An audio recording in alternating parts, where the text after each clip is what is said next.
Hey guys, thanks for watching Precision Rifle Network. Joel here. So today on the show, we've got wrist coaches. Why, how to use them, couple of pro tips. This will be short and sweet. I won't take up too much of your time, but I think your new shooters are probably going to appreciate it.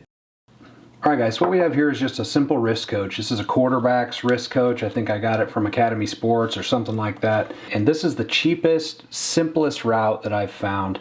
You know, I've tried some of the nice kind of fancy ones that flip open and have multiple pages, and it's just the straps never really stay tight enough and those sorts of problems. And so I have landed on this because, you know, it's got kind of the elastic material, kind of the sweatband material. And so in the summer when I'm sweating it soaks that up, and it also stays put where I put it on my arm. It doesn't slide, it doesn't move, it doesn't twist or anything like that.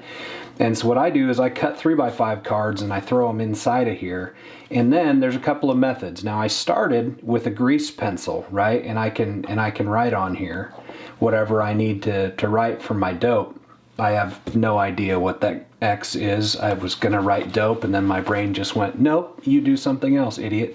So let's say you've got a 300-yard target, and I'll write something like 300 yards, and then my come up for that 6.5 Creedmoor is 1 mil, and then I might do something like a wind direction to just remind myself. Okay, that's my first target. And then let's say my next one is at 500 yards.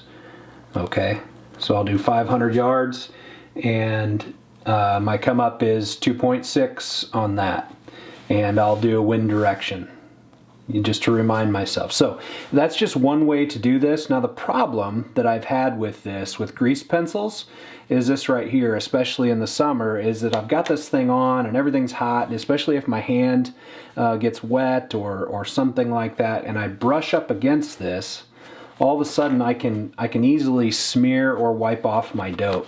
And I've had that happen more than once, where I've wiped off a critical number, and I can't figure out what it is, and so then my stage gets screwed up. So where I've landed is to do some painter's tape.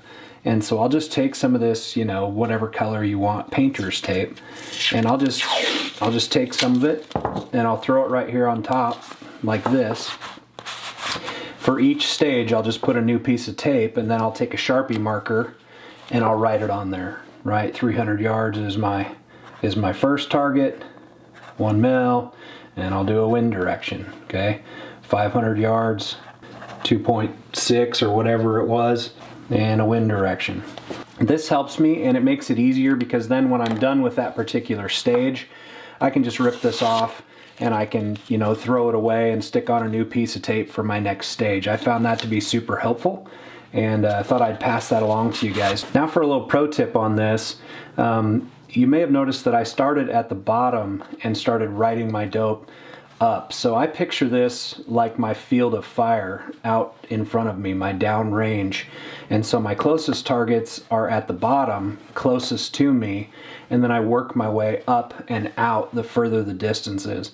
And so that just helps me visually kind of remember that I'm working from close to far typically. Sometimes we go, far to near and those sorts of things, and I would indicate that on this piece of tape if that stage called for it.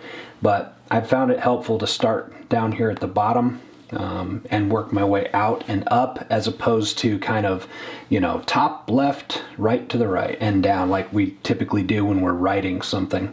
So hopefully you guys found some benefit in that today. I don't think you need one of these $40 to $60 to $80 wrist coaches with all the nylon, with all the pouches, and with all the stuff. I think you can get by with literally a $5 quarterback's wrist coach and something like this. You've got grease pencils. Again, they tend to wipe off when you don't want them to, so I've gone to painter's tape and Sharpie marker, and this helps me out, guys, and I just thought maybe somebody could benefit from that little tip today. So thanks for watching Precision Rifle Network, and tune in again soon for another great video.